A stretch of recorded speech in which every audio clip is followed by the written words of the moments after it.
All right, good morning everyone, सुप्रभात। स्वागत है आपका बहुत बहुत। And we all are ready and excited. जी हाँ, मैं तैयार हूँ। क्या आप तैयार हैं?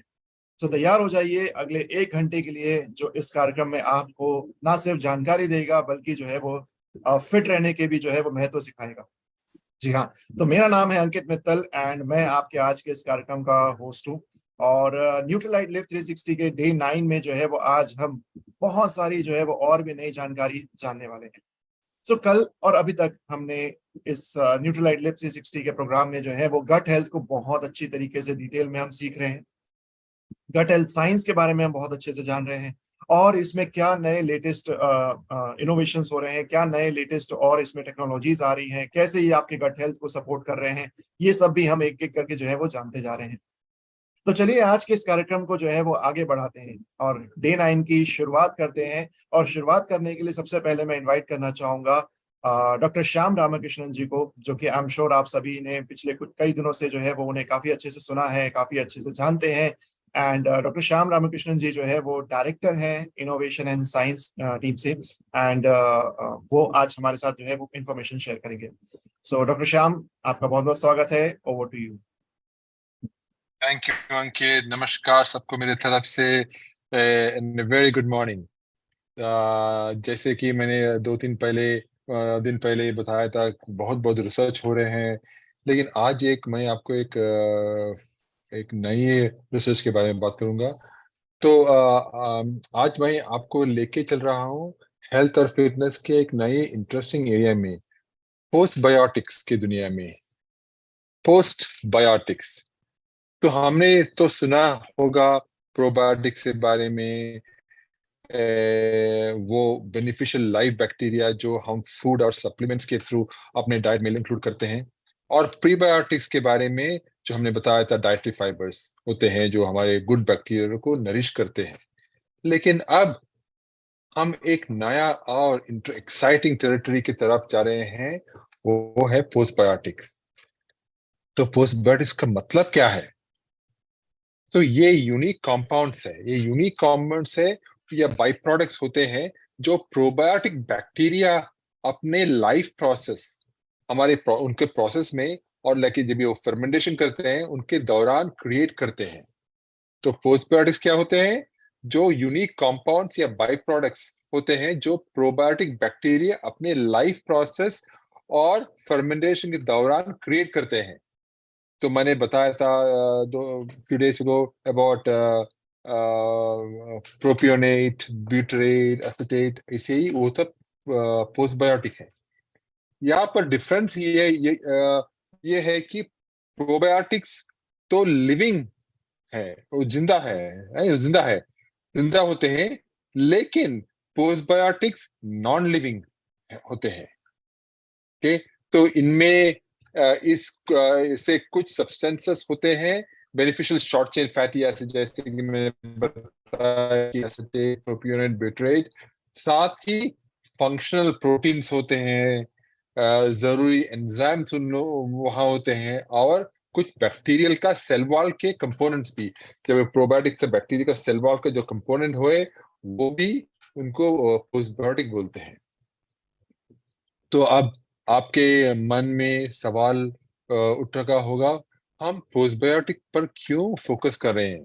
इनके पास आने वाले हेल्थ बेनिफिट्स का एक लंबी लिस्ट है। सबसे पहले ये हमारे गट हेल्थ के लिए काफी इंपॉर्टेंट है। आपके रिसर्च दिखाते हैं कि ये एक एक वेरी इंपॉर्टेंट मॉलिक्यूल है, हमारे मॉलिक्यूल से हमारे जिंदगी के लिए। तो ये छोटे मॉलिक्यूल्स, बहुत छोटे मॉलिक्यूल्स होते हैं। ये छोटे मॉलिक्यूल्स हमारे गट लाइनिंग को स्ट्रांग बनाए रखने का काम करते हैं, न्यूट्रिएंट्स को ऑब्जर्व करने में हेल्प करते हैं, और हार्मफुल सब्सटेंसेस को ब्लॉक करते हैं। हमारे इम्यून सिस्टम्स के कॉन्टेक्स्ट में ये पीस कीपर्स होते हैं, वैसे ही इनका काम है। तो पोस्टबायोटिक्स इम्यून रिस्पॉन्स को रेगुलेट करके इन्फ्लेमेशन को कम करते हैं, और कुछ ऑटोइम्यून कंडीशंस के रिस्क को भी रिड्यूस कर सकते हैं। लेकिन ये सब रिसर्च हो रहा है अभी। तो ये तो रिसर्च हो रहा कहीं यूनिवर्सिटीज में चल रहे हैं। तो अभी भी लेटेस्ट रिसर्च होने का रिसर्च होने का बहुत वक्त है, लेकिन इनके बेनिफिट्स यहाँ खत्म नहीं होते। ये हार्मफुल बैक्टीरिया को नेचुरली रेसिस्ट करते हैं, हार्मफुल बैक्टीरिया को नेचुरली रेसिस्ट करते हैं उनके एंटीमाइक्रोबियल प्रॉपर्टीज की वजह से। तो ये ट्रेट हमारे गट माइक्रोबायोम में हेल्थी बैलेंस मेंटेन करने के लिए बहुत जरूरी है, जो डाइजेशन से लेके डिसीज प्रिवेंशन तक के लिए क्रूशल है। तो पोस्टबायोटिक का एक और बड़ा एडवांटेज है कि उनकी स्टेबिलिटी। देखो, अगर आप प्रोबायोटिक्स कहीं कहीं शॉप से लेते हैं, इनका इनका स्टेबिलिटी हमारे हीट और ह्यूमिडिटी में ज्यादा नहीं होते, लेकिन पोस्टबायोटिक्स का स्टेबिलिटी बहुत स्ट्रांग है। तो कुछ फर्क नहीं पड़ता है अगर हम रूम टेम्परेचर में रखे तो पोस्टबायोटिक्स को। तो वो एक बहुत इंपॉर्टेंट एडवांटेज है। तो अगर आप सोच रहे हैं कि पोस्टबायोटिक्स कहाँ मिलेंगे, तो फर्मेंटेड फूड्स और बेवरेजेस में मिलेंगे। जो ट्रेडिशनल डाइट्स का हिस्सा है, जैसे कि डोसा है, इडली है, वो सब, उसमें सब पोस्टबायोटिक्स भरा हुआ है। लेकिन उसका नेगेटिव है कि हाई कार्बोहाइड्रेट है, तो जरा संभल कर खाना है वो सब। साथ ही डाइटरी सप्लीमेंट्स के एरिया में भी आ रहे हैं, लेकिन अभी तक आया नहीं है। तो संपत्ति में ये कहना जरूरी है कि हालांकि पोस्टबायोटिक रिसर्च अभी शुरुआती स्टेजेस में है, लेकिन इसके प्रोस्पेक्ट्स बेहद बड़े हैं। ये हमारे कंटिन्यूस हेल्थ और वेलबीइंग की जर्नी में एक प्रॉमिसिंग फ्रंटियर रिप्रेजेंट करते हैं, जो हमारे बॉडीज का कॉम्प्लेक्स इकोसिस्टम के लिए फंडामेंटल बेनिफिट्स प्रोवाइड करते हैं। तो आपको तो यही था मेरा आज का सोच पोस्टबायोटिक्स के बारे में। हमारे सेहत के लिए बहुत इंपॉर्टेंट है और इसका रिसर्च चलते जा रहे हैं। तो ठीक है, अब मैं वापस मेरा स्टेज अंकित को देंगे। Ankit, mic is yours. Thank you. Thank you sir, thank you so much. So post biotics जो एक टर्मिनोलॉजी, एक चीज जो हमें अभी तक जो है वो हमने सुनी नहीं होगी, या सुनी होगी तो हमने उतना ध्यान नहीं दिया होगा, उसके बारे में बहुत अच्छे तरीके से आपने बताया सर, एंड बहुत बहुत धन्यवाद। विद दिस अब मैं आगे बढ़ता हूं और बुलाना चाहूंगा करिश्मा सिंह जी को, जो कि एम्बे की एक्सपर्ट न्यूट्रिशनिस्ट है। सो करिश्मा जी जो है वो बेसिकली हमें आज के सेशन में माइंडफुल ईटिंग की क्या पावर होती है और लाइफस्टाइल प्रैक्टिसेस क्या प्लान करनी चाहिए अच्छे गट हेल्थ के लिए, वो हमें बताएंगी। So Karishma ji, over to you. Yes, thank you so much, Ankit. So, a very good morning to all of you. नमस्कार। I hope आप सभी जो हैं वो अपनी बहुत अच्छी सेहत में होंगे। So, yes, जैसे कि आज का जो टॉपिक है, फर्स्ट मैं अपना जो स्क्रीन है वो शेयर कर देती हूँ। Just a second, please.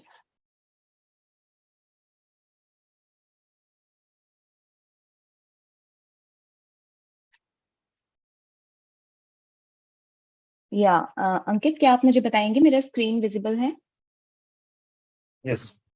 Thank you so much. So yes, जैसे कि आज हम देख रहे हैं कि आज का हमारा जो टॉपिक है वो है कि हमें अपनी जो माइंडफुल ईटिंग है उसको किस तरीके से मतलब कि उपयोग करना चाहिए।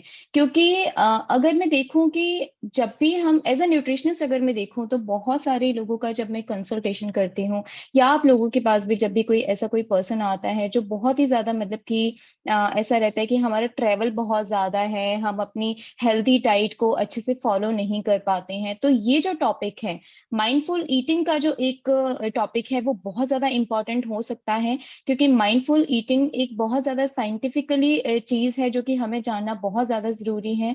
तो इसमें हम कैसे कैसे क्या क्या चीजें जान सकते हैं, कैसे कैसे वो अपने लाइफस्टाइल में अप्लाई कर सकते हैं, इसके बारे में आज हम जानेंगे। और यस, जैसे कि आज का जो दिन है वो है सेकेंड लास्ट डे है, आज 9th डे है आपका गट रीसेट फेज का। तो मैं सबको यहाँ पे सबसे पहले तो कॉन्ग्रेचुलेशंस करना चाहूंगी कि आप सभी लोग, जितने भी लोगों को मैं यहाँ पर देख रही हूँ, उन सभी लोगों ने गट रीसेट का जो फेज है उसको बहुत ही अच्छे से फॉलो किया है। और आई होप आप सभी को ये जो इसके जो रिजल्ट्स हैं वो अच्छे तरीके से दिख रहे होंगे। So yes, back to the topic कि जो आज का टॉपिक है माइंडफुल ईटिंग, उसके बारे में हम बात करते हैं। तो नेक्स्ट स्लाइड करती हूँ यहाँ पे।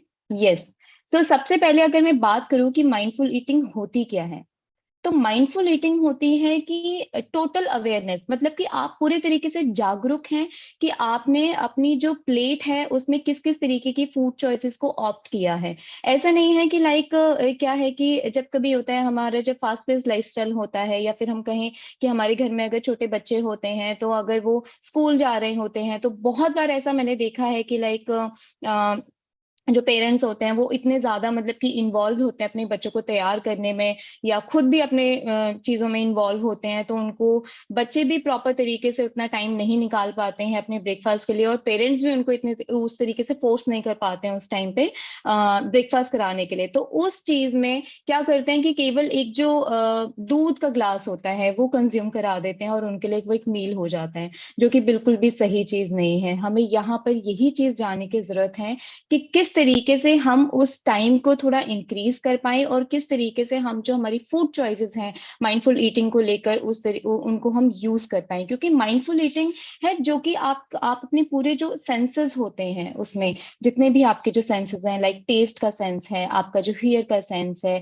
या फिर आपका जो स्मेल का सेंस है, वो सभी सेंसेस आप अपने खाने पीने में उस समय पे उपयोग कर पाए। तो इस चीज में आपका जो माइंडफुल ईटिंग है वो काफी ज्यादा जो है आपके लिए यूजफुल हो सकता है। एंड इसी के साथ साथ में अगर मैं बात करूं कि जब आप खाना खाते हैं, खाना खाने की जो आपकी जगह है उसके आसपास का जो एरिया है, मतलब कि आपको प्रेजेंट मोमेंट को इम्पोर्टेंस देनी है। कि मान लीजिए फॉर एन एग्जांपल कि अगर मैं किसी जैसे कि फॉर एन एग्जांपल कि अगर मैं कश्मीर जा रही हूँ, या कोई पर्सन है वो बहुत अच्छे किसी इलाके में किसी हिली एरिया पे जा रहा है, राइट, तो उस समय अगर वो उस जर्नी के दौरान वो सो जाते हैं, या फिर बिल्कुल भी जो बाहर की जो सीनरीज हैं, गार्डन्स हैं, पेड़ पौधे हैं, या जो भी चीजें उनको रास्ते में मिलती हैं उनको सही तरीके से इंजॉय नहीं कर पाते हैं, केवल यही वेट करते हैं कि किसी भी तरीके से बस हम अपनी डेस्टिनेशन तक पहुंच पाए।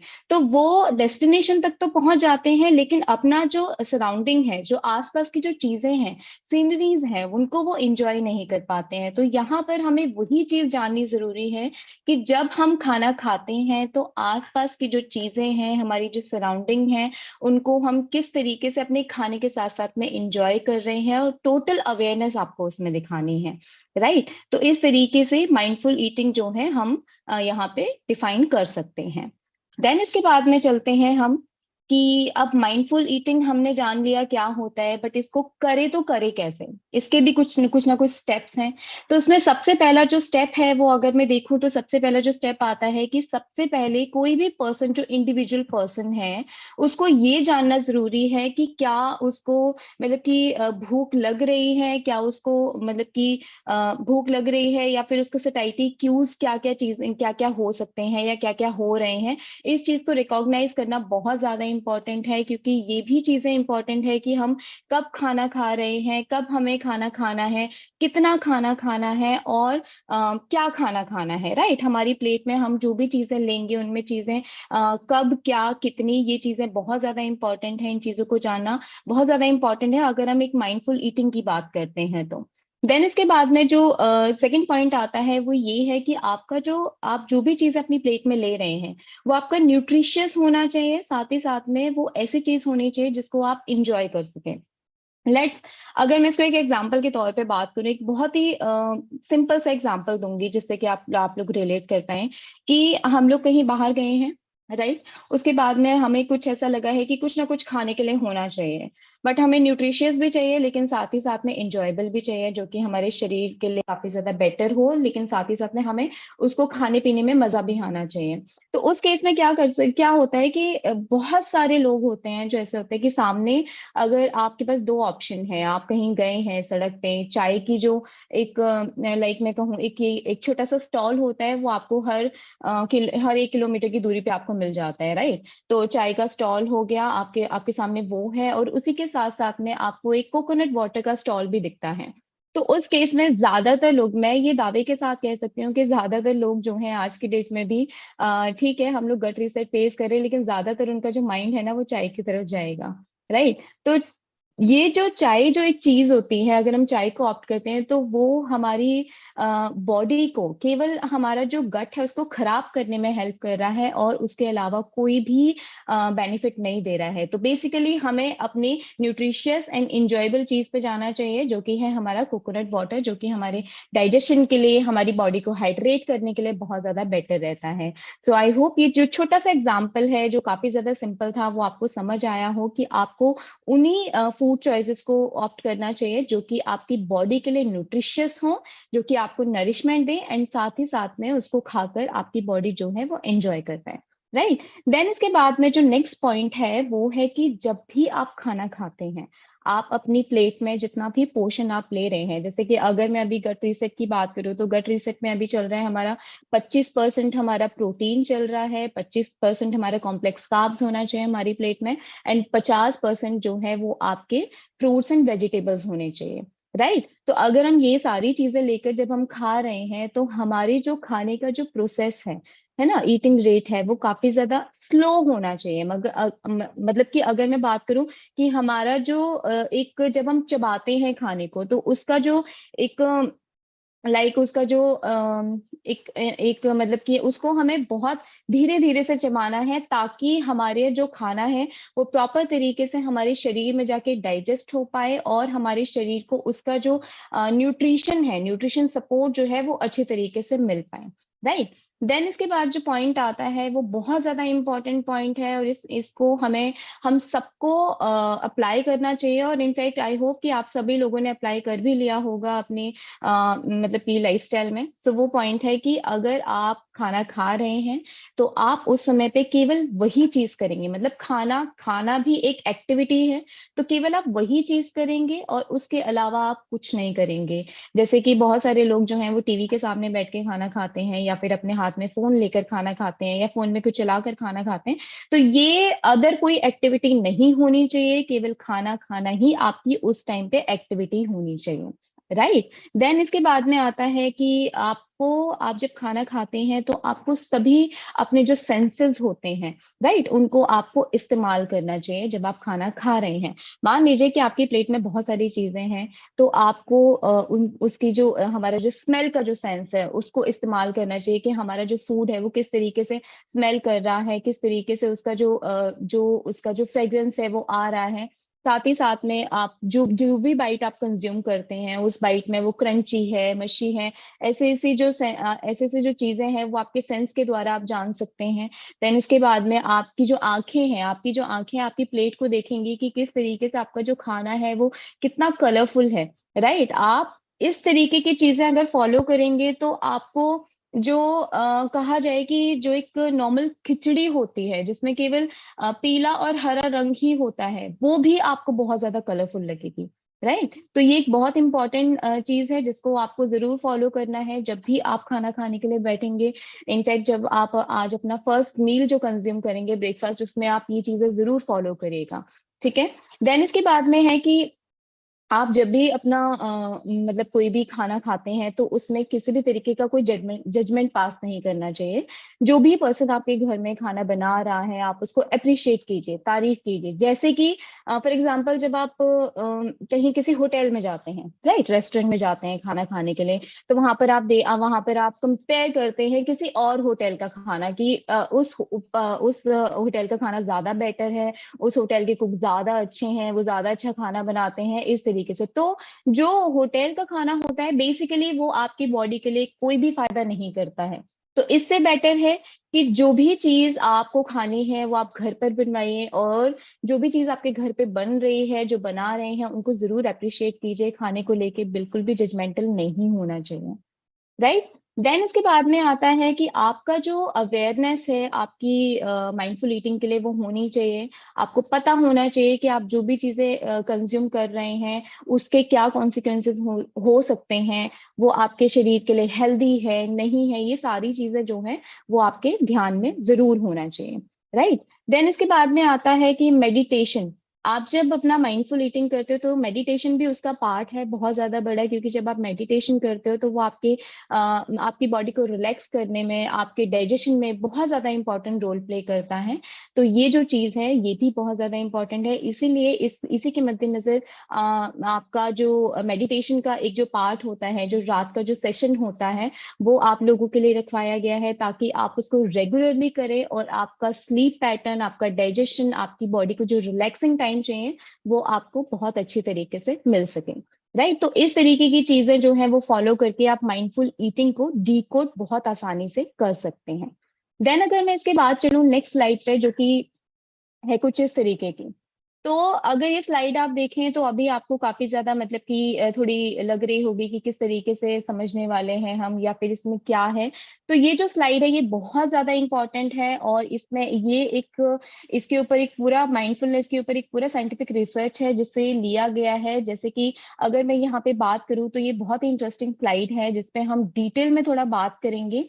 आप जैसे कि देख रहे हैं यहाँ पे माइंडफुलनेस बहुत अच्छा एक रिसर्च, जैसे कि मैंने बताया कि रिसर्च पेपर से लिया गया है जो कि साइंटिफिकली प्रूवन है। इसमें आपको जैसे आप देख रहे हैं माइंडफुलनेस, स्ट्रेस एंड डाइजेशन, ये तीनों चीजें कैसे काम करती हैं। जैसे कि अगर मैं माइंडफुलनेस की बात करूं तो माइंडफुलनेस जो है वो प्रमोट करता है जो आपका PSNS है।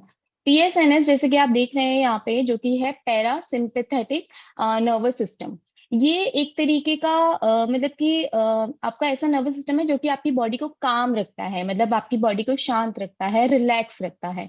राइट, जैसे कि फॉर एग्जांपल कि आपके घर में कोई गार्डनर है या फिर कोई केयर टेकर है आपके गार्डन का, तो उस गार्डन में आपका एक मतलब कि उस गार्डन में जो भी चीजें होती हैं, लाइक कई सारे तरीके के प्लांट्स होते हैं, जैसे कि आपने देखा होगा अपने घरों में कि हर एक प्लांट को उतनी ही अमाउंट में सनलाइट नहीं चाहिए होती, किसी को कम चाहिए होती है, किसी को ज्यादा चाहिए होती है, तो उस तरीके से वो उसकी टेक केयर करता है। या फिर अगर मैं कहूँ कि कहीं घास ज्यादा है, कम है, तो उस चीज की वो टेक केयर करता है।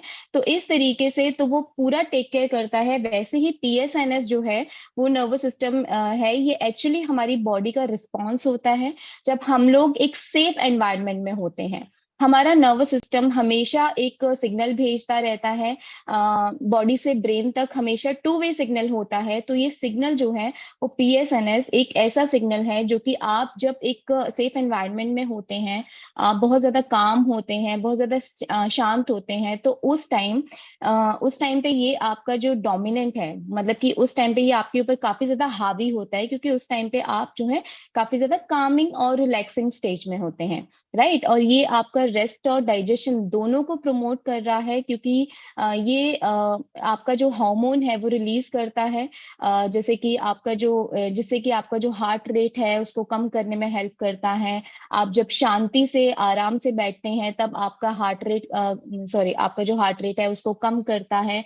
तो इस चीज को प्रमोट करता है, PSNS जो है वो इस चीज को प्रमोट करता है।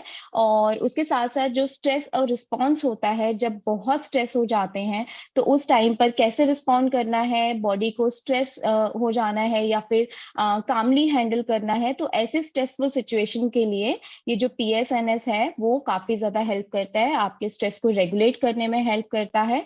और देखोगे तो ये माइंडफुलनेस से स्ट्रेस तक ये जो आपका जो ये एक एरो जो जा रहा है यहाँ पे, तो ये स्ट्रेस लेवल ये जो एरो जो जा रहा है यहाँ पे उसको स्ट्रेस को ब्लॉक कर रहा है बेसिकली। ये उसको प्रमोट नहीं कर रहा है, ये आपके स्ट्रेस को ब्लॉक कर रहा है। ये स्ट्रेस आप यहाँ पर देखोगे तो ये जो देखिए यहाँ पे ब्लॉक कर रहा है, मतलब कि माइंडफुलनेस जो है वो आपके स्ट्रेस लेवल को प्रमोट करता है, और प्रमोट करता है, और इसी के साथ साथ में आपका जो मोटिलिटी रेट है, आपकी जो बॉडी की जो मूवमेंट है उस चीज के लिए काफी ज्यादा प्रॉब्लम क्रिएट कर सकता है। अगर आपका जो PSNS स्टेज जो है अगर वो एक कामिंग स्टेज में नहीं है, रिलैक्सिंग स्टेज में नहीं है, और अगर आप देखो तो आपकी बॉडी का जो ब्लड फ्लो है उसको डिक्रीज कर सकता है। और अगर आपका ब्लड फ्लो जो है वो डिक्रीज होता है तो कहीं ना कहीं आपका जो न्यूट्रिएंट एब्जॉर्प्शन है वो सही नहीं हो सकता है। न्यूट्रिएंट एब्जॉर्प्शन होगा तो कहीं ना कहीं आपकी बॉडी के अंदर कमजोरी आएगी, इन्फ्लेमेशन क्रिएट होगी। राइट। इसी के साथ साथ में अगर इन्फ्लेमेशन होगी तो जो आपका जो हैप्पी हार्मोन होता है, सेरोटोनिन का जो प्रोडक्शन होता है वो काफी ज्यादा डिक्रीज हो सकता है। इसी के साथ में जो आपका एसएनएस डोमिनेंस है, मतलब कि आपका जो सिंपैथेटिक नर्वस सिस्टम है उसका जो डोमिनेंस है। सिंपैथेटिक नर्वस सिस्टम होता है एक ऐसा नर्वस सिस्टम, जैसे कि मान लीजिए जब हमारी बॉडी जो है काफी ज्यादा एंशियस होती है या स्ट्रेस में होती है तो हमारा हार्ट रेट जो है वो काफी ज्यादा बढ़ जाता है, राइट। तो उस स्टेज पे हमारा जो एसएनएस है वो काफी ज्यादा डोमिनेंट हो जाता है। जैसे कि अगर मैं पीएसएनएस की बात कर रही थी, पैरासिम्पैथेटिक नर्वस सिस्टम जो है वो आपकी बॉडी को रेस्ट देता है, कामनेस देता है। लेकिन अगर मैं एसएनएस की बात करूं तो एसएनएस जो है हमारी बॉडी के लिए एक एंशियस, एक स्ट्रेसफुल सिचुएशन क्रिएट करता है या एक अलर्ट स्टेज क्रिएट करता है। लाइक फॉर एन एग्जांपल कि जब आप एयरपोर्ट पे जाते हैं, एयरपोर्ट सिक्योरिटी में होते हैं, तो आपको पता है कि आपका सभी जो सामान है, सभी जो चीजें हैं बिल्कुल एक्यूरेट है, ठीक है, लेकिन फिर भी आपको ऐसा लगता है कि मतलब आप एक अलर्ट सिचुएशन में होते हैं, आपको ऐसा लगता है कि कुछ गड़बड़ ना हो जाए या कुछ ऐसा है। तो वो उस टाइम पे क्या होता है, आपकी बॉडी में एंशियसनेस आ जाती है, स्ट्रेस आ जाता है, जिसकी वजह से जो एसएनएस है वो डोमिनेंट हो जाता है आपकी बॉडी पे,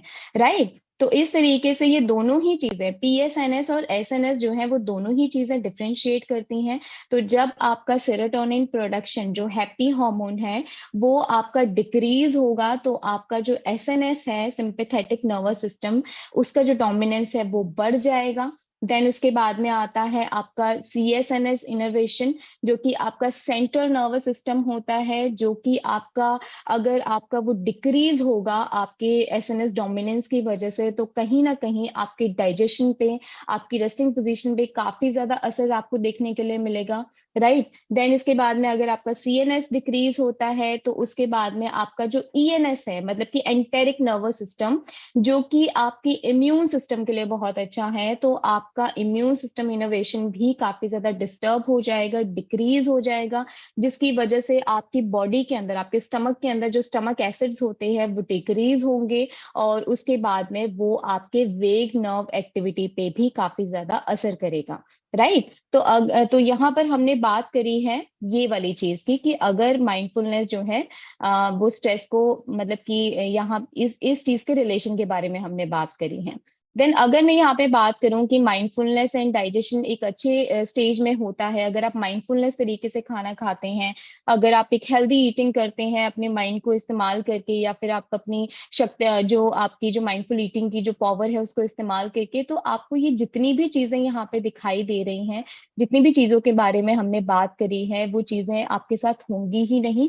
और आपकी बॉडी के अंदर जो एंजाइम्स होते हैं, आपके स्टमक के अंदर जो गैस्ट्रिक जूसेस होते हैं, बाइल होता है, वो कहीं ना कहीं आपके बहुत ज्यादा इंक्रीज रहेंगे, एक नॉर्मल स्टेज पे रहेंगे, और आपका जो न्यूट्रिएंट एब्जॉर्प्शन है, एसिमिलेशन है, वो काफी अच्छी तरीके से इम्प्रूव्ड रहेगा। तो बेसिकली आपका जो पीएसएनएस है उसको हम एक प्लस कह सकते हैं, और एसएनएस जो है उसको हम एक माइनस कह सकते हैं, जब हमारी बॉडी जो है वो एंशियस होती है या एक स्ट्रेसफुल स्टेज में होती है, तो हमारा जो एसएनएस है वो हमारी बॉडी के ऊपर डोमिनेंट हो जाता है, और जब हम एक कामिंग स्टेज पर होते हैं तो उस समय हमारा जो पीएसएनएस है वो हमारी बॉडी के ऊपर डोमिनेंट होता है, राइट।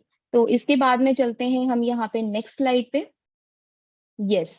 तो जैसे कि मैंने आपको बताया, ये जो पिछली वाली स्लाइड थी इसमें ये जो पूरा एक साइंटिफिकली प्रूवन चीज है, इंटरवेंशन की गई थी। अब आप लोगों ने जाना कि ठीक है ये सारी चीजें ऐसे होती हैं, लेकिन अब ये करें कैसे, किस तरीके से अपने लाइफस्टाइल में लेकर आए, अपनी बॉडी को हेल्दी करने के लिए किस तरीके से इनको अप्लाई करें। तो उस चीज में आपकी ये जो चीजें हैं, लाइक आपका जो पैटर्न्स हैं, आपकी जो नई और जो इंटरवेंशंस हैं, वो आपको काफी ज्यादा हेल्प करेंगी। लाइक फर्स्ट है यहाँ पे ईटिंग स्लोली, कि जब भी आप अपना खाना जो है वो एक बहुत, मतलब कि स्लो तरीके से खाते हैं, स्लो स्लो तरीके से आप उसको कंज्यूम करते हैं, चबाते हैं, तो आपका जो न्यूट्रिशन है उसका जो वो आपकी बॉडी को पूरे तरीके से मिलता है।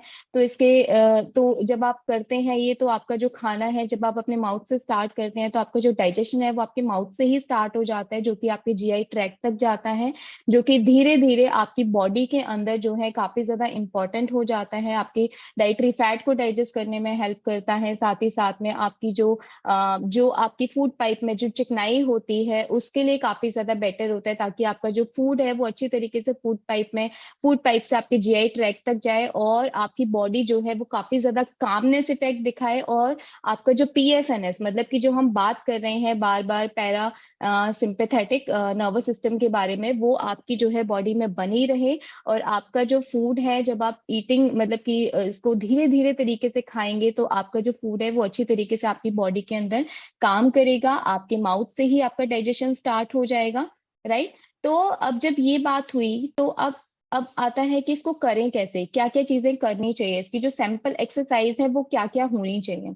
तो अगर मैं बात करूं यहाँ पे, तो सबसे पहले तो ये कि आपका जो खाना है, जो भी आपकी प्लेट में चीजें हैं आपने ली हुई हैं, हमारी जो फूड प्लेट है, लाइक जैसे मैंने बताया कि इस टाइम पे हम सभी लोग गट रिसेट फेज में हैं, तो किस तरीके से हम अपनी फूड प्लेट को जो है वो डिजाइन कर रहे हैं।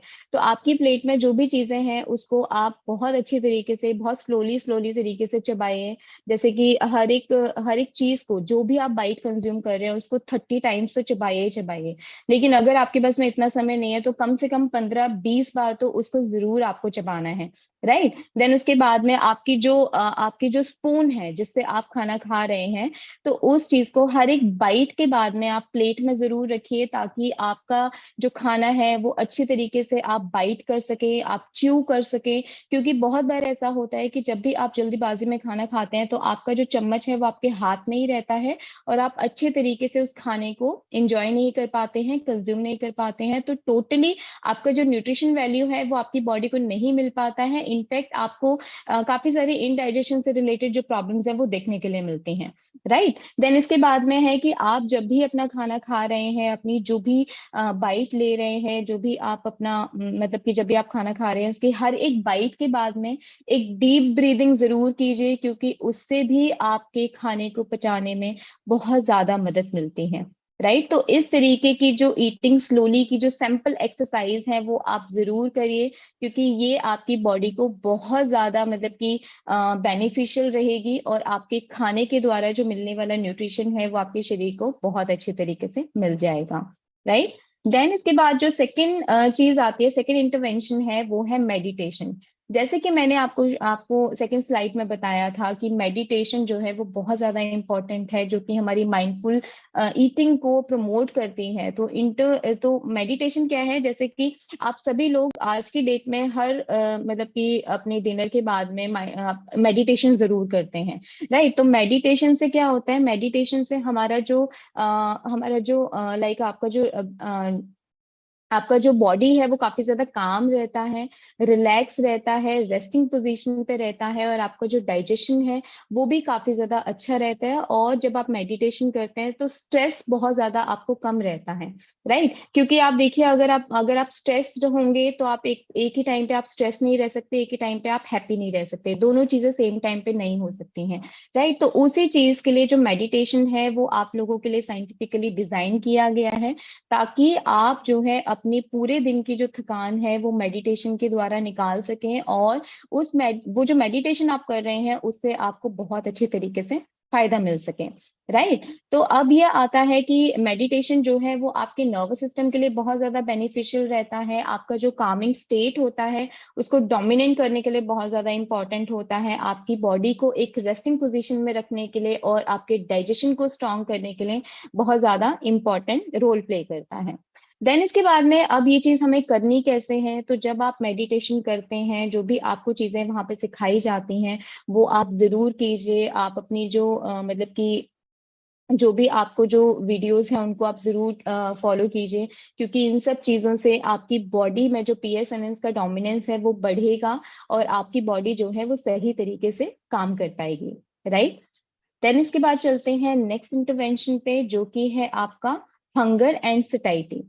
तो हमें यहाँ पे जानना बहुत ज्यादा जरूरी है कि बॉडी को कब भूख लग रही है और हम कब फुल हो चुके हैं, राइट। क्योंकि ये दोनों चीजें जो है जानना बहुत ज्यादा जरूरी है, इन दोनों चीजों में किसी भी तरीके से समानता नहीं होनी चाहिए। राइट। तो हमारी जो फूड चॉइसेस हैं वो बहुत ज्यादा इंपॉर्टेंट है, जैसे कि मैंने आपको कहा कि न्यूट्रिशियस और इंजॉयबल होनी चाहिए।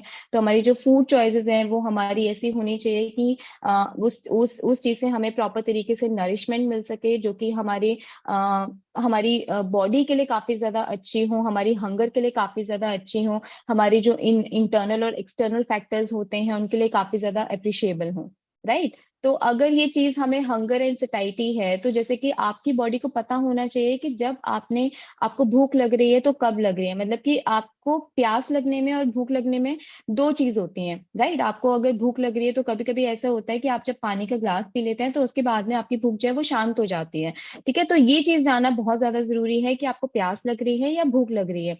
लेकिन अगर ऐसा है कि आपको मतलब आपने पानी पी लिया है लेकिन उसके बावजूद भी आपको भूख लग रही है, तो उस समय पे आप कुछ ना कुछ जरूर कंज्यूम कर लीजिए, क्योंकि तब आपकी बॉडी आपको क्यूज दे देती है कि आपको प्यास नहीं, आपको भूख ही लग रही थी। तो उस समय पे आप कोई भी हेल्दी चीज या कोई भी, जब आपको मील का टाइम होने वाला हो तो आप कोई भी चीज वहां पे ऑप्ट कर सकते हैं। तो इस चीज के लिए जो सिंपल एक्सरसाइज है वो यही है कि आपको अपनी बॉडी को जानना बहुत ज्यादा जरूरी है, क्योंकि आप नहीं जानेंगे तो कोई और बाहर वाला पर्सन जो है वो आकर नहीं आपको बताएगा कि आपको कब क्या खाना पीना चाहिए और किस टाइम पे आपकी बॉडी क्या क्या डिमांड कर रही है। तो हंगर क्यूज जो होते हैं उनको सुनना, उनको जानना बहुत ज्यादा इंपॉर्टेंट है, राइट। देन इसके बाद में चलते हैं नेक्स्ट स्लाइड पर। Yes, engaging senses. तो ये जो आपका इंटरवेंशन है ये बहुत ज्यादा इंपॉर्टेंट है, क्योंकि जैसे जैसे हम बात कर रहे हैं, सॉरी, जैसे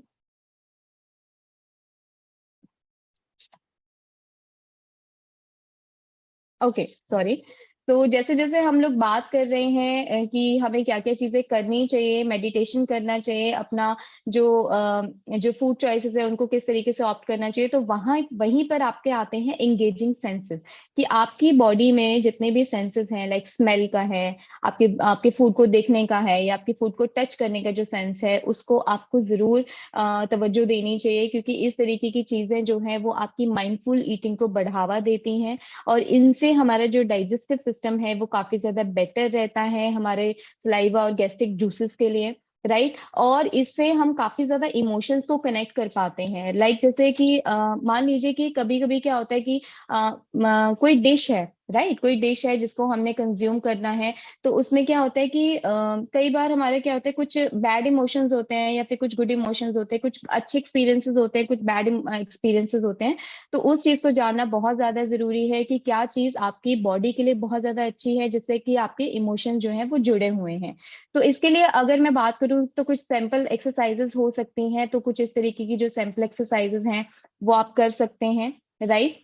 देन इसके बाद में चलते हैं नेक्स्ट स्लाइड पे कि यहाँ पर आता है एक्सटर्नल एनवायरनमेंट। तो एक्सटर्नल एनवायरनमेंट बहुत ज्यादा इंपॉर्टेंट है कि यहाँ पे जब भी आप खाना खाते हैं तो किसी भी ऐसी जगह पे बैठ के नहीं खा सकते हैं खाना जहाँ पे बहुत ज्यादा लोग हों या जहाँ पे बहुत ज्यादा शोर हो या टेबल पे जगह ही ना हो, राइट। इस तरीके की चीजों से क्या होता है, हमारी बॉडी का जो डाइजेस्टिव सिस्टम है वो इम्प्रूव नहीं हो पाता है, गट हेल्थ पे काफी ज्यादा बैड इफेक्ट पड़ता है। तो इस चीज के लिए आप अपनी जो जहां पर भी बैठ के आप खाना खाना चाह रहे हैं उस चीज को जरूर, एक साफ सुथरी जगह होनी चाहिए और आपको मतलब कि आपकी जो प्लेट्स हैं वो अट्रैक्टिव होनी चाहिए। जैसे कि छोटे बच्चों के लिए जब हम खाने को देते हैं तो हम ये एडवाइस करते हैं कि आपके बच्चों की जो प्लेट है वो अट्रैक्टिव और कलरफुल होनी चाहिए, ताकि वो अपने हाथ से उठा के कंज्यूम करे। तो इस तरीके की जो चीजें हैं वो हमें अपने लिए भी करनी चाहिए, ताकि हमारा जो माइंडफुल ईटिंग का जो गोल है वो अच्छी तरीके से हम अचीव कर पाए। साथ ही साथ में आपका जो जो भी आपके टेबल पे जो चीजें हैं, आपका टैब है, फोन है या फिर आपके सामने टीवी है, तो उस चीज को आप तुरंत ही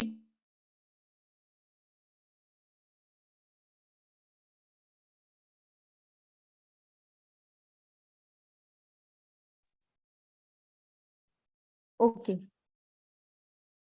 सो यस, तो इस तरीके की चीजें जो है वो आप कर सकते हैं। Am I audible sir? Yes, Karishma, you're audible. Okay, thank you. So yes, इस तरीके की चीजें आप कर सकते हैं। देन उसके बाद में माइंडफुल ईटिंग के कुछ यहाँ पे बेनिफिट्स हैं कि आपके स्ट्रेस को रिड्यूस करता है, आपके वेट लॉस में हेल्प करता है, डाइजेशन को स्ट्रॉन्ग करता है, आपकी कैलोरीज को रिड्यूस करने में हेल्प करता है क्योंकि आप बहुत स्लोली च्यू करते हैं, राइट। आपके जो बिंज ईटिंग मतलब बार बार जो आपको भूख लगती है, तो उस चीज को प्रिवेंट करने में हेल्प करता है। साथ ही साथ में आपकी फूड क्रेविंग्स को रिड्यूस करने में हेल्प करता है। देन इसके बाद में आता है कि आपका जो माइंडफुल ईटिंग का जो साइकिल है वो कुछ इस तरीके का होना चाहिए कि आपको पता होना चाहिए कि आपको क्यों खाना है, आपको कब खाना है, आपको क्या खाना है, राइट, और कितना खाना है, मतलब कि आपको कितना खाना है, कितने पोर्शन में खाना खाना है, और आपको कहाँ पे खाना है, राइट। इस तरीके की जो चीजें हैं वो ज्यादा इंपॉर्टेंट है क्योंकि ये जो चीजें अगर आप जान लेंगे तो आप माइंडफुल ईटिंग को बहुत अच्छी तरीके से फॉलो कर पाएंगे और उस तरीके की जो उसके जो बेनिफिट्स हैं वो अच्छी तरीके से ले पाएंगे। देन इसके बाद में आता है आज का एक्टिविटी ऑफ द डे। जैसे कि हम लोग बात कर रहे हैं माइंडफुल ईटिंग के बारे में, बार बार हम स्लोली च्यू करने के बारे में बात कर रहे हैं, तो यहाँ पर आप ये वाली जो एक्टिविटी ऑफ द डे है इसको आप फॉलो कीजिए कि आपका जो फूड है वो आप कितनी बार च्यू कर रहे हैं, और आपके आसपास जो सराउंडिंग है उसको आप फील कीजिए कि आपने अपनी एक तो फूड मील प्लेट में क्या लिया है और आसपास आपके क्या क्या चीजें हैं, उसको आप जरूर फील कीजिए और अपने जो ग्रुप है उसमें आप जरूर डिस्क्राइब कीजिए। So thank you so much. Great, thank you so much Karishma. So participants, आप सभी ने जो है वो यहाँ तक जो है वो बहुत अच्छी तरीके से आज सीखा कि माइंडफुल ईटिंग जो है वो क्यों इंपॉर्टेंट है, और बहुत सारे इंपॉर्टेंट फैक्टर्स पे भी जो है वो यहाँ पे करिश्मा जी ने हमें पॉइंट आउट किया कि स्ट्रेसफुल जो लाइफ होती है वो कैसे हमारे गट को अफेक्ट करती है और डाइजेशन को अफेक्ट करती है। इसके दौरान मेडिटेशन का जो है वो क्या क्या बेनिफिट्स होता है, एक्सटर्नल एनवायरनमेंट जो होता है वो हमारे गट को कैसे अफेक्ट करता है। तो ये सारी चीजें जो है वो हमने आज के सेशन में जानी है। So thank you so much Karishma once again. और अब बारी आती है यहाँ पे, one of the important pillars of healthy life is your physical active रहना, राइट। तो फिजिकली एक्टिव रहने के लिए आपको एक्सरसाइज की जरूरत है, and it's time for our exercise time. So I am sure आप सभी तैयार हैं, वापस से वही एनर्जी लेवल आपके अंदर बनी हुई है, and with that energy I would like to invite Minal Pathak ji for the exercise session. So Minal ji, over to you. Thank you, Ankit. Hello everyone, good morning and let's get started with our workout. So हम सबसे पहले mat पे कुछ stretching करेंगे। आप सभी mat पे आ जाइए और सुखासन कंफर्टेबल पोजीशन में बैठ जाइए।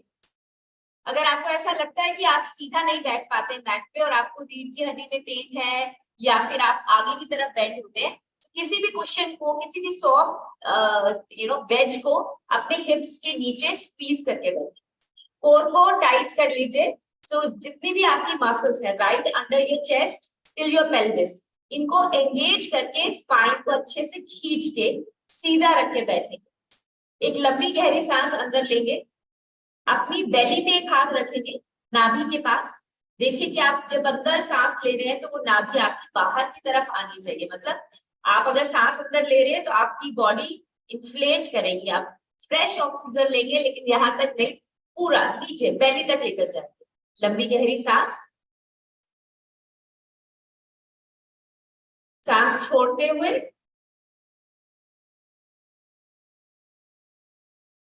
फिर लंबी गहरी सांस अंदर,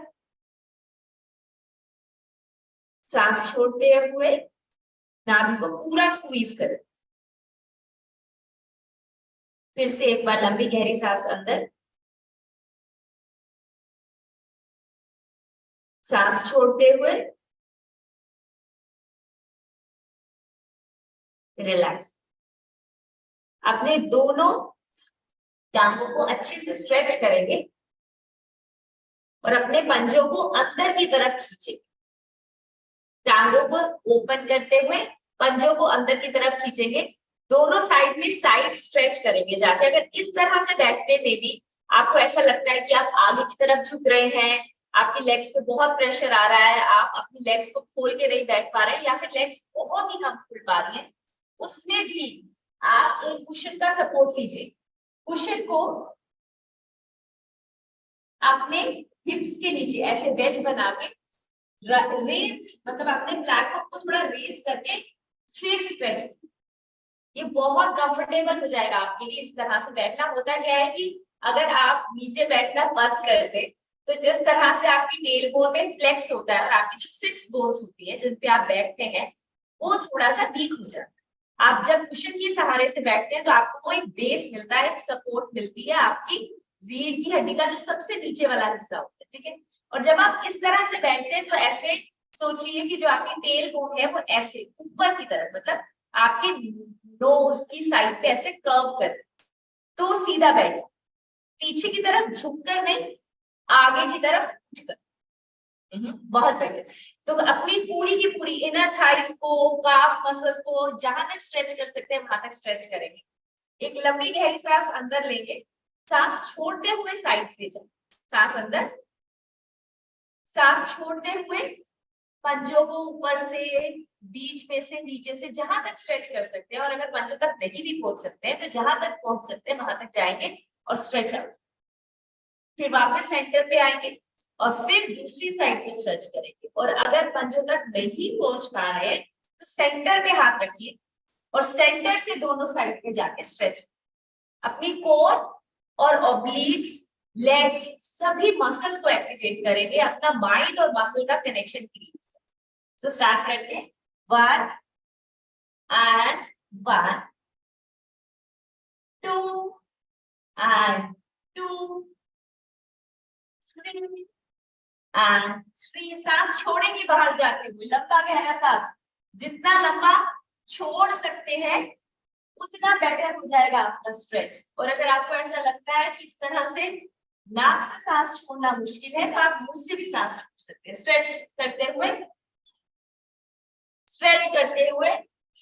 और आप देखेंगे कि धीरे धीरे जितना ज्यादा आप हर दिन वर्कआउट करेंगे, जितना आप कंसिस्टेंट रहेंगे, उतना इजी हो जाएगा आपके लिए इन सभी मूव्स को करना, उतना धीरे धीरे आपकी बॉडी ज्यादा खुले लगे। स्ट्रेच कीजिए, फील कीजिए इनर थाइस पे, काफ पे, जहां तक आप स्ट्रेच ले जा सकते हैं वहां तक लेकर जाइए पूरा अंदर। इस बार अपने हाथों को क्रॉस करें, ऐसे और ऐसे, ऑब्लिक्स में थोड़ा ज्यादा प्रेशर करें। 1 and 1, 2 and 2। पंजे अंदर की तरफ खींचे रहेंगे जिससे आपकी मसल्स को आप एंगेज करके रखें, ऐसे छोड़ेंगे नहीं, खींच के रखें। 3 and 3, 4 and 4, 5 and 5। पूरा राउंड अबाउट करेंगे, मतलब पूरा गोल घूम के वापस और अंदर, जैसे चक्की चलाते हैं। सो इस तरह से बार वापस कोशिश कीजिएगा कि आप हिप से हिंज करेंगे, इसलिए मैंने थोड़ा सा रेस करके दिखाया, मतलब ऐसे करके आगे नहीं आएंगे, शोल्डर्स रोल्ड बैक रहेंगे, चेस्ट लिफ्टेड रहेगी, आप हिंज करते हुए हिप्स के थ्रू सर्कल लेंगे यहां से, ठीक है। सो 1, वापस 2, वापस 3, वापस 4, वापस 5, वापस ऊपर 6 एंड एंटी क्लॉकवाइज, उल्टा जाइए, उल्टा खींचते हुए 1, 2। इसका बहुत इजी वे है कि आप ऊपर देखिए, मतलब अगर आप नीचे देखते हैं तो वैसे ही आप अपनी शोल्डर्स को गोल कर लेते हैं, मतलब ऐसे ऐसे करके कुछ नहीं करेंगे, लेंथ कीजिए अपनी स्पाइन में, लंबी सी लेंथ लेकर आइए, ऐसा फील कीजिए कि आप अपने हर रीढ़ की हड्डी का हर मन का ऐसे खींच रहे आगे की तरफ। हम एंटी क्लॉकवाइज जा रहे थे तो इस साइड से, सो यहाँ पर गए तो यहाँ पूरी रीढ़ की हड्डी स्ट्रेच है, आगे आए तो फिर इधर गए तो फिर, ठीक है। सो आप देखिए वो जो माइंड एंड मसल कनेक्शन बनाना होता है ना, कितना फायदेमंद। तो आप सिर्फ इसलिए वर्कआउट नहीं कर रहे हैं कि वो आज तो वर्कआउट करना है, आपने वो कनेक्शन बनाया है उस तरह से अपनी बॉडी को एंगेज करते हुए, यू आल्सो फील गुड कि आपने अपने हर सेल को एंगेज किया। और फिर वापस मैट पे आ जाएंगे। सिंपल मूव है बट बहुत इफेक्टिव मूव है, आपके सारे लिम्फ नोड्स को एक्टिवेट करती है और इनफैक्ट आपकी पूरी बॉडी को अच्छे से खोलती है। हम स्टार्ट करेंगे सी कर्व से, या आप अपने साथ बी क्रंचेस भी किए थे, लेकिन इसके साथ में हम एक वेरिएशन ऐड करेंगे। हमने अभी सिर्फ एक साइड की थी, व्हिच वाज कि हम जमीन से ऊपर की तरफ आए थे या नेगेटिव क्रंच किया था। हम इसमें रोल बैक भी ऐड करेंगे। तो पहले दोनों अलग अलग करते हैं, फिर दोनों को मिला, मतलब अलग अलग इस कि आप यहाँ पर बैठे हैं, स्क्वीज करेंगे, 1 मिनट से कोर एक्टिवेशन स्टार्ट करेंगे। तो 1 मिनट के लिए होल्ड करते हैं हम सभी। लंबी गहरी सांस लीजिए, एंगेज कीजिए सांस छोड़ते हुए, और फिर कंटिन्यूअस सांस लेते हुए 1 मिनट, लेट्स स्टार्ट। हाँ, तो आप इस तरह से जब होल्ड करते हैं तो आप अपनी कोर मसल्स को सबको एक्टिवेट करते हैं। जैसे मैंने बोला कि ये जितने भी आसन है, चाहे वो नोगा आसन है जिसमें आपने ये वाला सबसे इजी वेरिएशन है नोगा आसन की, कि आपने घुटनों को मोड़ दिया, लेकिन अभी हम यही कर रहे हैं बिकॉज इससे आपकी जो रीढ़ की हड्डी है उसमें प्रेशर नहीं आता। अगर आप पंजों को खींच लेते हैं तो वो सभी लोग जिनको ऐसा लगता है कि रीढ़ की हड्डी पे प्रेशर रहता है तो थोड़ा सा रहे। तो इजी है कि आप अपने घुटनों को मोड़ लीजिए, लेकिन जोड़ के रखिए और अपने कोर से पूरी एंगेजमेंट रखिए। लंबी गहरी सांस और सांस छोड़िए, लंबी गहरी सांस, सांस छोड़िए। जितना आप सांस लंबा लेंगे उतनी इजीली आप इसे होल्ड कर पाएंगे। 15 सेकेंड और, ठीक है। तो इस तरह से हम कोर एक्टिवेट किया एंड ओवर। अब जब आप नीचे जाएंगे स्क्वीज करेंगे, ठीक है। वो सिंपल मूव था कोर होल्ड करने का, हम इसको कहते हैं रिवर्स क्रंच। इसके लिए पहले नॉर्मल करते हैं, मतलब सिर्फ घुटनों को अंदर पुश करते हैं। 1 एंड बैक, 2 एंड बैक। आप इस मूव को समझ पा रहे हैं? आपको सिर्फ अपने नीज को अंदर की तरफ पुश करना है। जब आप अंदर की तरफ पुश करेंगे तो आपकी जो रीढ़ की हड्डी है वो पूरी बैक से उठेगी, लेकिन कोर की एंगेजमेंट के साथ। बिकॉज आप इस तरह से रीढ़ की हड्डी ऊपर उठा ही नहीं सकते जब तक आपने कोर को एंगेज नहीं किया। क्लियर? तो वो हम जब क्रंच ऊपर करते हैं तो क्या करते हैं, यहाँ पर हमारे कोर है, हम ऊपर आते हैं, इस तरह से मसल्स को एंगेज करके ऊपर वापस। सो यहाँ पर कोर एंगेज किया, नॉर्मल क्रंच, ठीक है। अगर आप इसी तरह से अपने नीज को ऊपर उठाते, उसमें भी आपने क्या किया, कोर को क्रंच किया, लेकिन दूसरी डायरेक्शन, ठीक है। एक क्रंच है जिसमें हम ऊपर की तरफ आए, एक क्रंच है जिसमें हमने लेग्स को ऊपर की तरफ पुश किया। तो इसको हम नॉर्मल क्रंच कहते हैं, इसको हम रिवर्स क्रंच कहते हैं। तो हम दोनों इजी ब्रेक करके भी करेंगे, बट एक बार देख लीजिए। तो हम दोनों मूव्स को ऐड करेंगे जिससे हमारा फुल बॉडी वर्कआउट होता है। इनफैक्ट जब आप इसको कंटिन्यूअसली करते हैं तो आपकी बॉडी में एक रिदम आ जाता है और ये बहुत इजी हो जाता है। पहले एक बार देखते हैं, फिर मैं ब्रेक करके भी सिखाऊं जैसे अभी हमने किया। मतलब हमें नॉर्मल क्रंच और रिवर्स क्रंच दोनों ऐड करते हैं, और अगर कर पाएंगे तो हम अपने हाथों से, अच्छा वो बाद में एंगेज किया आपने अपना कोर को अच्छे से। एक बार वो भी कर लेते हैं, ग्लूट ब्रिज पोज भी कर लेते हैं, सेतुबद्ध सर्वांगासन। खींचिए अपनी कमर को लंबा ऊपर की तरफ, स्ट्रेच करेंगे। ध्यान रखिए ये हमें फ्लेयर आउट नहीं करना है, ये पूरा का पूरा एंगेज चाहिए, मतलब इसको स्क्वीज करना है, इसको पुश नहीं करना है। अपनी पूरी मसल्स को एंगेज कीजिए, स्क्वीज कीजिए। बाहर की तरफ पुश नहीं करेंगे, अंदर की तरफ स्क्वीज करें, फिर वापस, फिर ऊपर। 2 3 4 5 6। सो वर्कआउट करने से क्या होता है कि आपकी बॉडी की मसल्स इतनी स्ट्रांग होने लगती है कि जो एक्सरसाइज आपके लिए मेजर एक्सरसाइज होती थी वो आपके लिए वार्म अप बन जाएगी। जैसे कि glute bridges are now a basic warm up for you. और जबकि अभी हमें स्टार्ट करते हुए बहुत लंबा टाइम नहीं हुआ है, but you all now understand कि ग्लूट्स को कैसे एंगेज करना है, क्वाड्स को कैसे एंगेज करना है, मूवमेंट किस तरह से करनी है। 6 7 8 9 10 और वापस। नाभि को अंदर खींच के रखेंगे दोनों साइड से। रिवर्स क्रंच में लेग्स को ऊपर लेकर जाएंगे, नॉर्मल क्रंच में ऊपर आकर स्ट्रेच करेंगे। कोशिश करते हैं एक बार नॉर्मल देखने की, नहीं तो हम इसको ब्रेक भी करें। तो मतलब आपने पहले लेग्स को ऊपर उठाया और फिर आप खुद वापस ऊपर, लेग्स को ऊपर उठाया फिर आप ऊपर, so up and right, easy है। हाँ, तो इसमें है क्या कि आपकी पूरी जो स्पाइन है वो एंगेज है और आप कोर मसल्स के थ्रू ये मूव करते हैं। इसका ऑपोजिट भी करेंगे, तो मिनिमम 12 करते हैं। वो लोग 10 के बाद जो थोड़ा सा और पीछे स्ट्रेच कर सकते हैं इन अ प्लाव पोज, हाँ हलासन अगर आप कर सकते हैं तो थोड़ा सा लेग्स को पीछे लेकर धीरे धीरे आराम से स्क्वीज करेंगे, लेग्स को पीछे लेकर जाएंगे, ऊपर 1, ऊपर 2, ऊपर 3, ये कर सकते हैं तो थोड़ा सा स्ट्रेच करते हुए करिए। 4 अप, 5 अप, 6 अप, 7 एंगेज कीजिए, सांस को छोड़िए। 8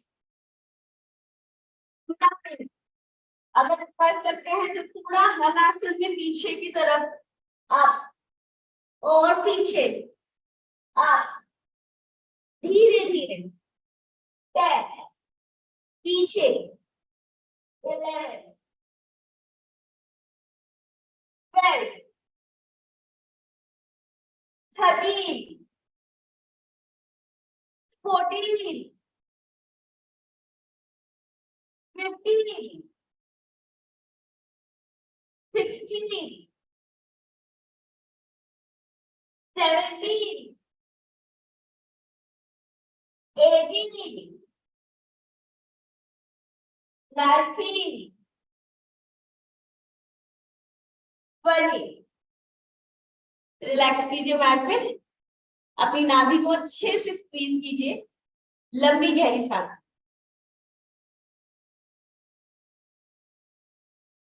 फील कीजिए किस तरह से आपकी बॉडी में पूरा ब्लड फ्लो कर रहा है, किस तरह से आप हर मसल को एक्टिवेट किया आपने, और प्राइमरली आपके कोर, बिकॉज ऊपर की मूव और नीचे की मूव दोनों में हम कोर को यूज कर रहे हैं। अगर किसी को ऐसा लग रहा है कि हल्का सा स्ट्रेच है स्पाइन में या प्रेशर है तो रिलीज करते हैं, दोनों साइड को हिप स्विच करेंगे, लंबा गहरा सांस लेंगे, स्ट्रेच करेंगे पूरा जहां तक जा सकते, ऐसे ही वापस दूसरी साइड स्ट्रेच करेंगे लंबा, फिर और दूसरी साइड। पवन मुक्तासन करिए, पहले सिंगल लेग से, ऊपर वाली बॉडी मत उठाइएगा अभी, सिर्फ सिंगल स्ट्रेच कर।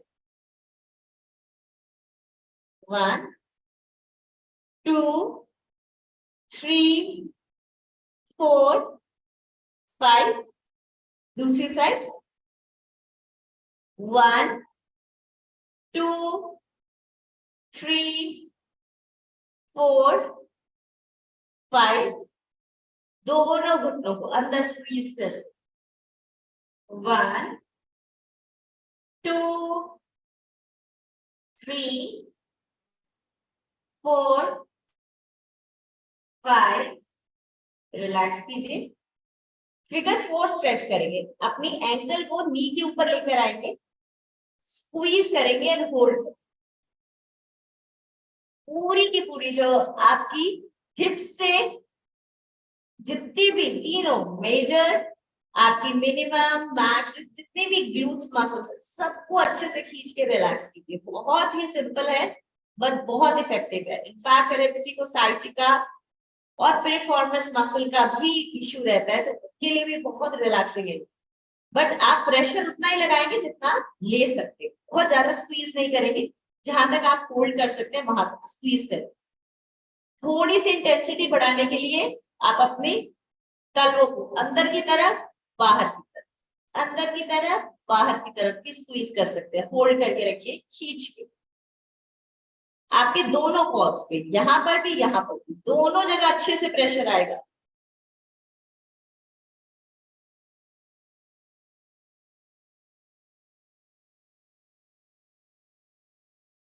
और फिर वापस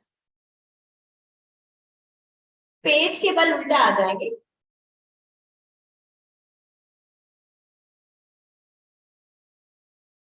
बैक पर आप जब भी फॉरवर्ड फोल्ड की मूव करेंगे तो हमेशा वापस आके उल्टा मूव जरूर करेंगे। जैसे अभी हमने फॉरवर्ड फोल्ड की मूव करी, तो आप जरूर से जरूर उसका पूरक करके ही अपना प्रैक्टिस खत्म करेंगे। तो अपने दोनों हाथों को चेस्ट के पास ले आइए, एल्बोज को स्क्वीज कीजिए, एक लंबा गहरा सांस अंदर लेकर आइए ऊपर की तरफ,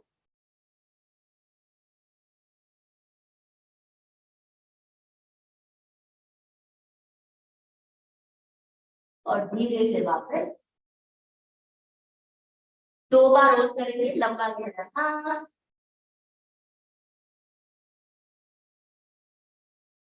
ऊपर की तरफ,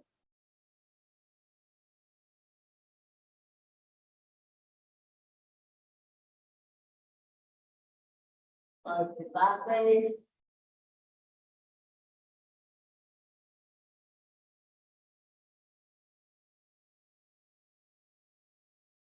लंबा गहरा सांस, ऊपर की तरफ, सांस छोड़ते हुए चाइल्ड पोज, मतलब पूरे अपने हिप्स को अपने हील्स तक ले जाएंगे, रिलैक्स।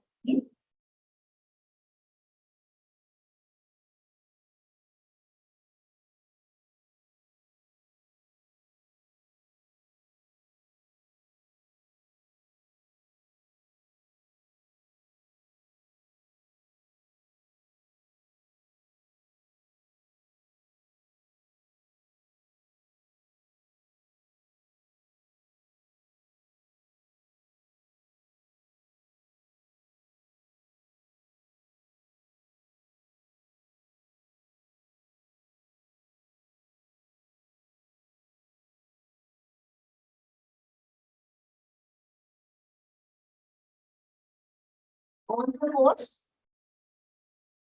नीज आपके हिप्स के नीचे, कोर को पूरा एंगेज करके रखेंगे, स्क्वीज करेंगे दोनों साइड, थ्रेड एंड मिडल ऊपर, नाभि अंदर की तरफ, अपने हिप्स से नीज तक का स्ट्रेट लाइन बना के रखेंगे, नाभि को अंदर की तरफ स्क्वीज करके स्ट्रेच कर, हाथ को और पीछे ले जाएंगे। जितना जितना आप कोर या इन मूव से कंफर्टेबल होते हैं, उतना आप धीरे धीरे अपने आप को चैलेंज भी कर सकते मूव्स के थ्रू। फिर धीरे से वापस आएंगे सेंटर में, उसी तरह से सांस भरते हुए अंदर, सांस छोड़ के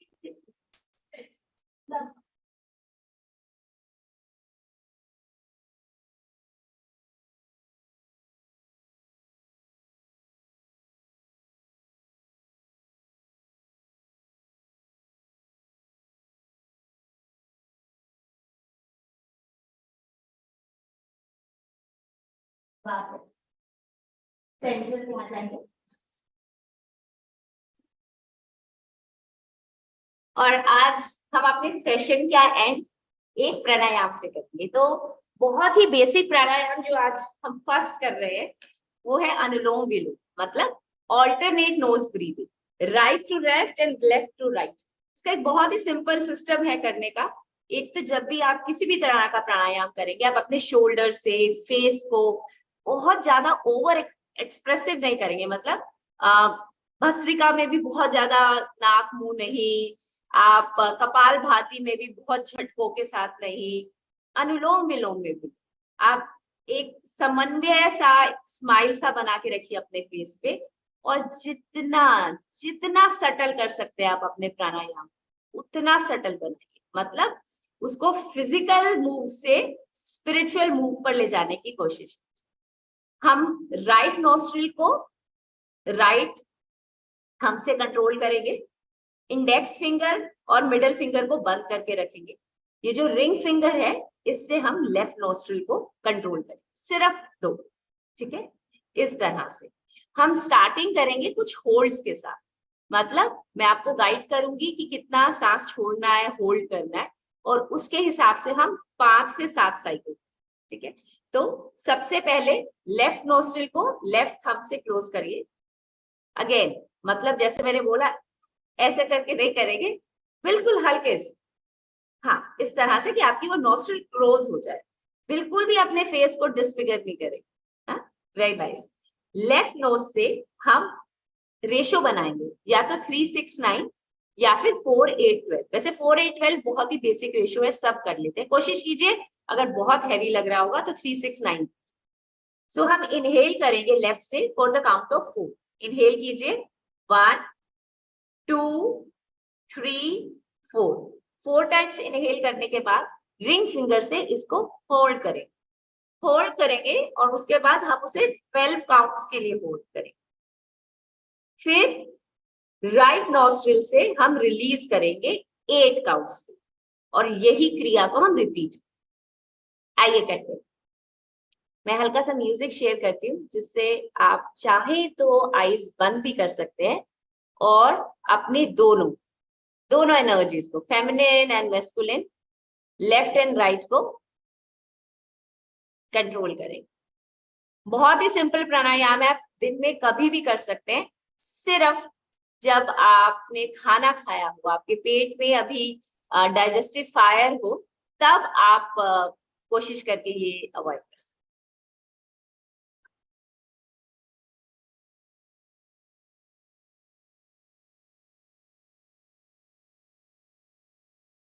Inhale for the count of 4.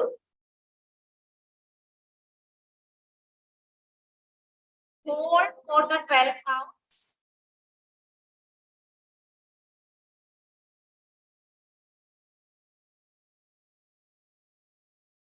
Exhale right for the 8 counts.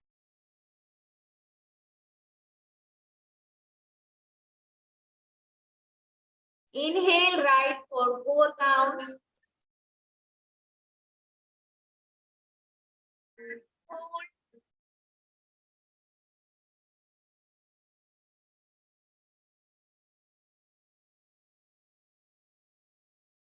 Exhale left.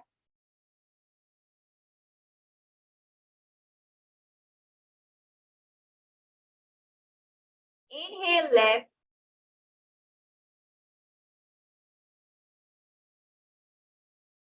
Hold 12 counts.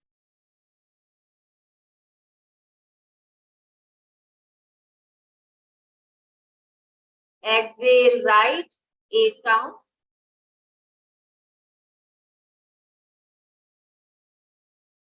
Inhale right 4.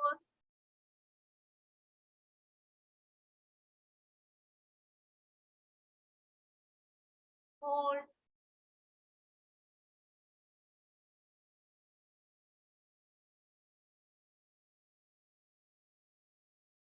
Exhale left.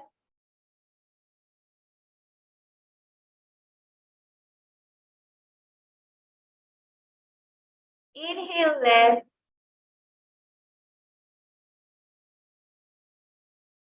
Hold.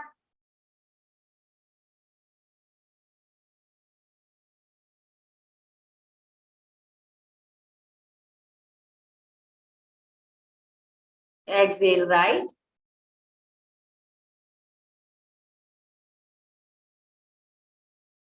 Inhale right.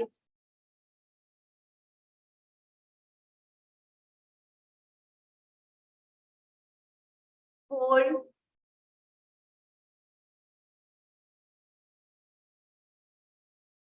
Exhale left.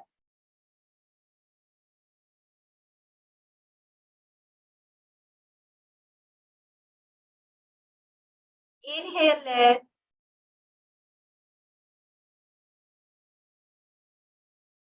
Hold.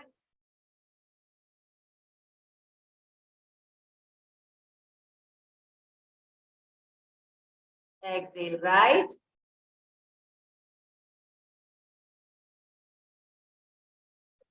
Inhale right.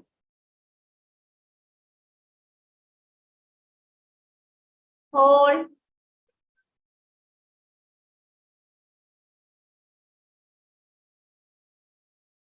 Exhale left.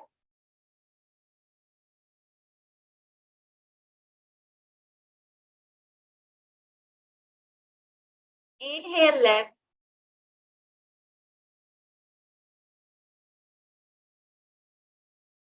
hold.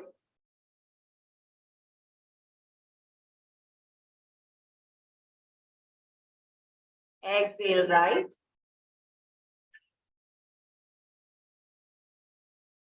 And sit in silence. थोड़ी देर के लिए silence को observe करेंगे.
Slowly rub your both the palms over to your eyes.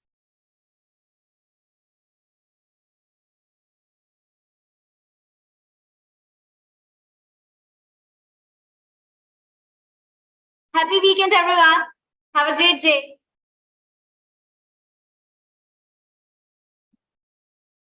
Great, thank you so much, Meral ji, and thank you everyone.